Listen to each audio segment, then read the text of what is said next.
The key to success on the field and in your backyard is a comprehensive game plan. So if you're building a fence or a deck this year, trust a Turkstra coach to design, quote, or order the right materials for your project. Visit a Turkstra Lumber near you to learn more. From the Ticats Audio Network, this is the Coach O Show with Luke Tasker. Welcome back. Week 18 of the CFL season. The Ticats 4-10 and going into their last 4 games of the season. Starting this week, Friday night, 7:30 at home against Saskatchewan Roughriders, and coming off of the bye week. Coach, it feels like I just asked you this, but for this last final bye week of the season, how was it for you?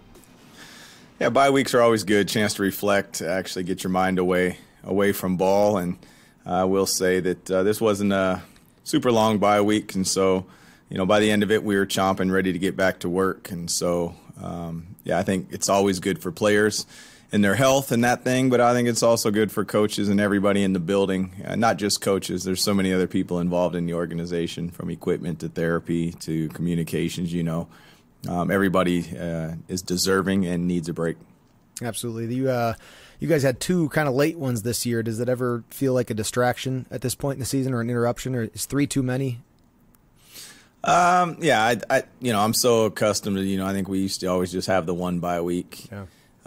I understand the why, with the amount of teams, and I understand the player safety and the era that we're in.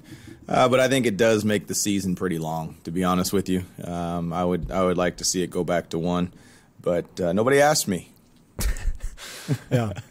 Coach, you get a fan question relating to the bye week that will go right into this week. So fans, be sure to remember that you can send your questions in for Coach O to gameday@ticats.ca. Each week we pick a fan question to ask Coach. So, Coach, question for the week, for this week's episode: how do you press the reset button after a bye week and get the team's focus back? Would love to know, as I'm a teacher and I struggle to get students to focus after a recess or similar break. Good luck Friday, and thanks, Lisa M.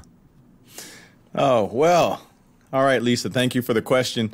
After a bye week, I think the one thing is everybody's motivated on their own, right? I think everybody's kind of itching to be back. And so really it's about just setting the direction of what we want to get accomplished that day and, where we're going, our next opponent. You kind of just outline that. But as far as the energy and the vibe, it's usually very positive. And when you go out there to the practice field, it feels a little bit oftentimes like your first or second day of training camp, where everybody's just excited and to get going. So I don't want to get too big into kids coming in from recess. I'd have to know a little bit more about what age it is that you are teaching. But with that, I think everybody loves goals and those types of things. And even the grown-ups here, Luke, everybody loves a good T-shirt or to strive to do some things when things go well. I think a lot of times we're just big kids in that way. So it's not hard to hit the reset button, and that's mainly because these grown folks are self-starters. Does not matter how much your contract is or how many years you've been playing. A free backpack or baseball hat in your locker never hurt anybody. No, it feels good. Funny. Yes, it does. Thanks, Lisa. Again, fans, listeners, you can mail questions for Coach O into gameday@ticats.ca, and we can pick your question on next week's show for Coach. Coach, you're coming off of the loss from Montreal into the bye week. In that game, Tim White verging on 1,000 yards here, and he has just a handful of yards left. As you guys go forward in the season and into this game of Sask, is it on your mind? Does that matter to the team? For yourselves, is it a monkey on the back situation that you'd like to get Tim across 1,000 yards? It's really not, and that's no disrespect to Tim or anybody else that nears that. It's fun to reflect at the end of the year.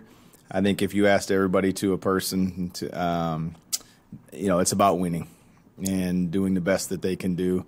And of course, everybody wants to contribute in a big way. And when you get recognized for that, it's really good, and I think Tim practices extremely hard and works at his craft and is really benefiting from being in the league for a year and also understanding the offense a little bit better, watching, a former MOP and Speedy play in front of him and watch the high achievements of Braylon before he was injured. Those type of things are really paying dividends for him. And you're only really as good as the opportunities you're presented. And We've presented him with a lot this year, and he's made those plays. But also credit, Luke, that half the challenge is is being durable and being ready. As they say, the best ability is availability. And if you're not available, it doesn't matter how talented you are. And there's a lot that goes into that. Yeah, absolutely. Also of note for your offensive lineup is, of course, Dane and the way that he's played in the last 2 games, including the loss against Montreal, where he certainly made a handful of plays out there himself, and his game has sort of started to trend in the right direction as you enter the last bit of this season here.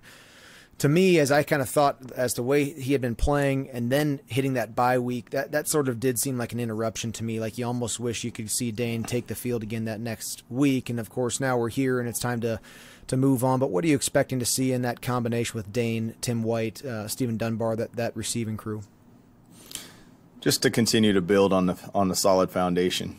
For Dane to put together a third consecutive solid week and give us the best opportunity to win. And if opportunity presents itself, to embrace it and then make it happen. And, the O-line's a huge credit to how Dane's done and to our ability to move the ball a little bit up and down the field. So, and also the defense has got off the field. So, and special teams has done their thing. It's, containing Worthy was a big deal for us. So, we just look forward for consistency. That's really what we're looking forward to is being consistent and, not trying to just have rare moments of greatness. Sask coming to town this Friday night.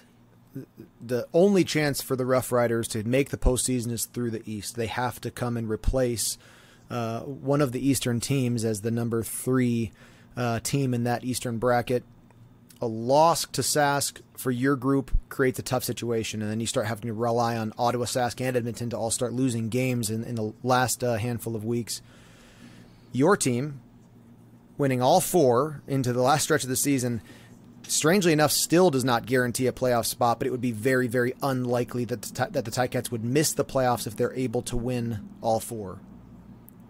Point being, it's starting to become very interesting. The picture is starting to play out, and the puzzle pieces are starting to align themselves on the sides of the puzzle, ready to fall into place here. Are you having these conversations with your teams? Do you start talking about the bracketing and the what can happen if we win or lose type of conversations? No, we haven't. We haven't engaged in those type of conversations.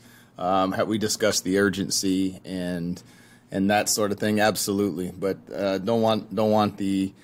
This is the hand that it's not even. This is the hand that we have to play right now. This is what it is. So we don't run from the facts and the reality, and what we need to do to handle our business. We know that if you don't win, throughout the season, right? If you don't win, you're going to dig yourself in a hole, and we're definitely in a hole right now, and everybody knows that. But there's only one way to get out of that. It's not going to be in one leap.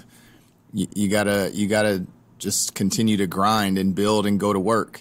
So, no, we haven't spent time, with the ramifications. Everybody understands what it is. We haven't ran from it. Everybody knows. Everybody's in tune. But we don't block off segments to lay out the landscape. We do address certain aspects of it and where they're at and where we're at. But, it's not a huge focus. As Sask gets ready to make the trip out to Hamilton, they have lost 4 straight games. They've had a handful of controversies and sort of whatever you want to call it, bad press throughout the season. They've had a strange year, I think is safe to say. And they are a losing team. We always say you keep a losing team losing. What does that look like for your team as you prepare for the Rough Riders to come in? Well, they're an aggressive football team. They play hard. They're well coached. I don't, take a huge deep dive into, their organization. We got our own sack of rocks to carry here. But once we address those things, Luke, you're aware, the focus comes solely back on ourselves. Like, we control what we can control, and that is how we prepare, how we practice, and then ultimately on game day, how we execute. And the opponent at this point could be Winnipeg again. It could be anybody on the whole schedule. And the results or the ramifications could all be the same. So that's why we don't we prepare for our opponents and we scheme for our opponents. But as far as the other stuff that we can control, we just don't focus on where they may be, what they may be thinking, those types of things. Take a quick break to mention our Turkstra Lumber sponsor. The Coach O Show with Luke Tasker is presented by Turkstra Lumber. Check out the project coaches at Turkstra Lumber. They can help with every part of your home rental, from designing a deck to ordering a new front door. Learn more at TurkstraLumber.com. And fans, of course, be sure to send your fan questions into for the Coach O Show to gameday@ticats.ca. Coach, I have a more high-level coaching philosophy question for you. We've trended in this way on our show, if you haven't noticed, and it's sort of my interest because there is maybe the most equal analogy to being a head football coach, in my opinion, of a professional team is a CEO of a high-level corporation. The difference is you're around professional athletes, not other businessmen. It's physical, it's violent. There's a weekly performance in front of thousands of people. It's a thing of its own. But of course, you have the people side of it, right? It's not just the X's and O's when you're a head coach. In my opinion, and I wonder if you agree with me, there's no locker room like a football locker room. Not only, if you compare to other sports, you've got way more people. That's the first thing that makes it different. It's not like basketball, hockey, soccer, baseball. It's just more people in a room. You've also got a much wider variety of responsibility on the field, right? A cornerback compared to an offensive lineman are two entirely different jobs on the field, as opposed to a hockey, defensive man to a wing. They're far more similar than the cornerback to the offensive lineman. So you have this amazing amount of people, a variety of jobs, and we come from all over North America, especially in the CFL. So in today's world, you got there's sort of, in my opinion, there's a pressure, there's a leniency to let everybody be themselves, let the individual come out. How do you balance letting your players be themselves, be individuals, while at the same time trying to conform and build a team culture? Those seem to be two things that would be against each other to me. Yeah, good lead up and a great question. For me, I would say that you enable people to be themselves. I just think the order goes a little bit different, and you set the expectations and the vision, and you share that with people. So, for example, Luke, if I wanted to bring you on board in the organization in some capacity, I say, hey, this is who we are. This is what we stand for. This is what we believe in. This is kind of the expectations. Are you interested, right? Versus hiring, some people will hire the right experience to do the job. And, I'm more looking for the right people to join our team. And so the last thing I want to do is hire you with the most experience, and then you find out that I believe in a huge work-life balance, or I don't believe in it at all. And you should, when you're here at work, you're committed to work, and I don't want you scheduling doctor's appointments. Well, you don't want to find that stuff out on the way. I like to get everything out in front, and you can make a decision with your family if this is a place that you think you want to be. And and then I encourage you to speak to other people. So I give you, you should basically interviewing me on exactly what a day in the life looks like and the expectations, because I already know the expectations, and then I should be held to the same standard of embodying those things. So then once you have that in place and you want to be part of the team and you know what the expectations are, I think it allows you to be yourself. You're right. And so I want you to feel free to do that and understand that I'm for you. And, we want you to be part of a growth environment and be able to say how you feel and be able to go to your kids' basketball games, or your wife's, not feeling well, and you're very comfortable not asking me if you can go home to be with your wife, but just letting me know and communicating, which is the number one pillar in our organization. I think there's a difference there.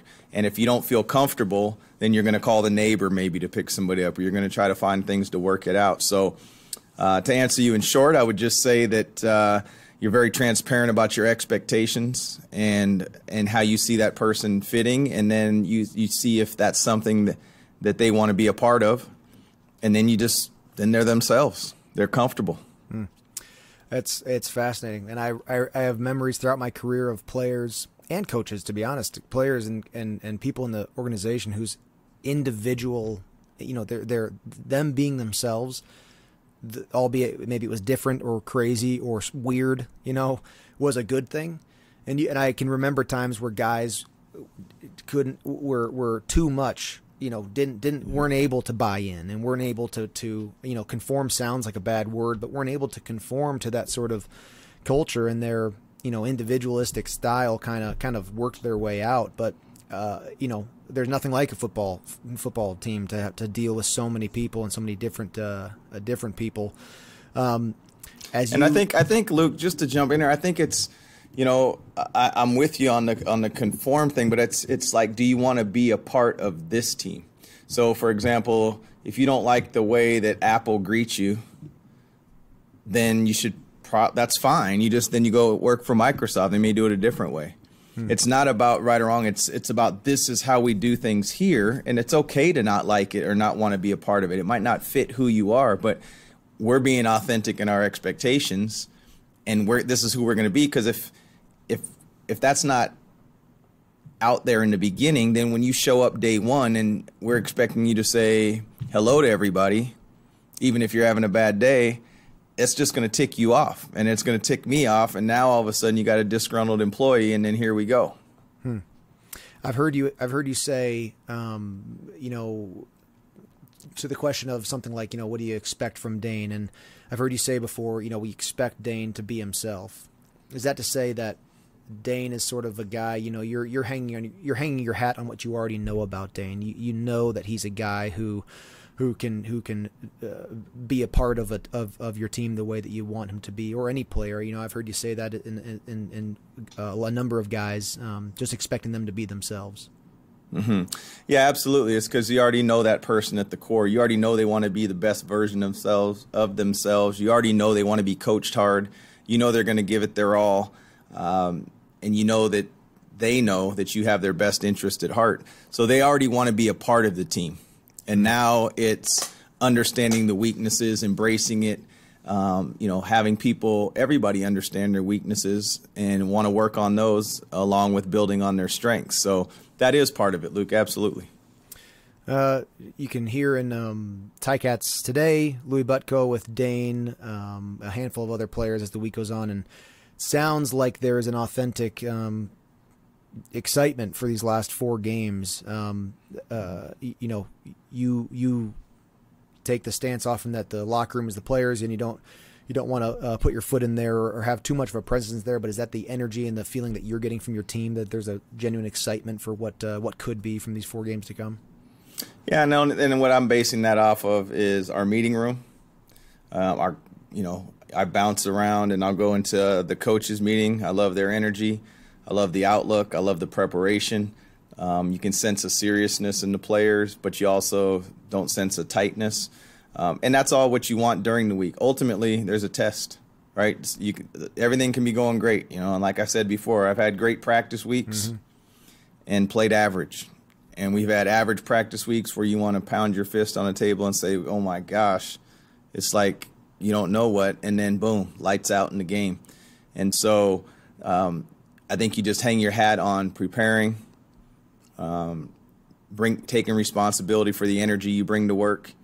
If somebody's having a bad day, you pick them up. That's what teams do. They use the word family, and that's what a family would do, right? And so it is hard. I'm not going to say it's easy. It's definitely hard when you're talking about, it's not just the players, right? There's food service that's serving. There's people that come in. There's security. There's equipment. There's therapy. It's not just we're starting to near 100 people by the time you get the operations and video and personnel and everybody going. And I love that, though. That's what I embrace. I love that challenge. I love being held accountable by them. I love it when a player tells me if I'm walking, I'm wrong.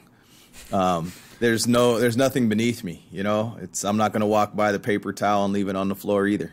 That's called environment and culture, and I love it.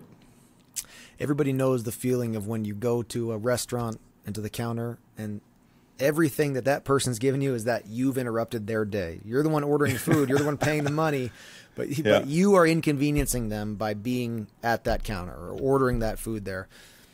It's been 2 years since I've been in your facilities, Coach, but I can say that from the food service far and away equipment and athletic training, but it is everybody is bought in that building. That was my experience there with a Coach O team. So I'm sure it's the same. Just it makes everything better when to the very last person has bought into doing everything they can to win a Grey Cup. That's got to be the best way to do it, I would think.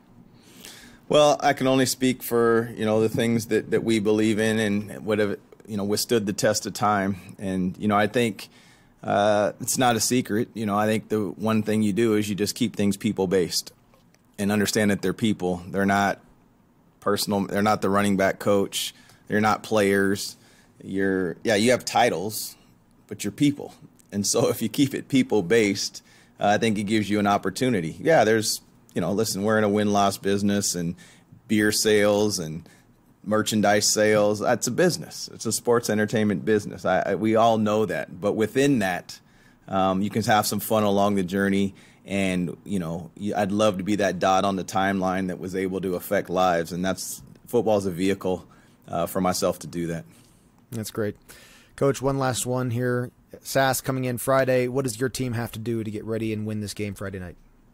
At the end of the day, it may sound funny or whatever, but we got to have one more point than they do. That's really the goal, and that's a fancy up way to say we need to win. And how are we going to do that? I know you're looking for some tangibles. We got to take care of the football, right? And we get to have opportunities to score touchdowns. We got to score touchdowns. When the other team happens to get down there, we got to find a way to either take it away or have them kick field goals. And, I think you got to be solid in the kicking game. If you can find a way to win or dominate 2/3 of the game, I think it gives you the best opportunity. But it's always going to start with taking the football away and protecting the football. We got to take care of the quarterback, too. Love it. Coach, thank you very much for your time. It's a pleasure, as always. And we'll continue to tune in as we go through the end of this season and into the postseason for the Coach O Show with Luke Tasker. Coach, best of luck with the week of prep, and I'll talk to you next week.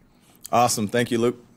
Another episode of the Coach O Show with Luke Tasker is in the books. Let us know your thoughts. Email us at gameday@ticats.ca. Coach O and Luke are back next week to discuss the latest from the locker room. Subscribe to the Ticats Audio Network on Spotify or wherever you get your podcasts.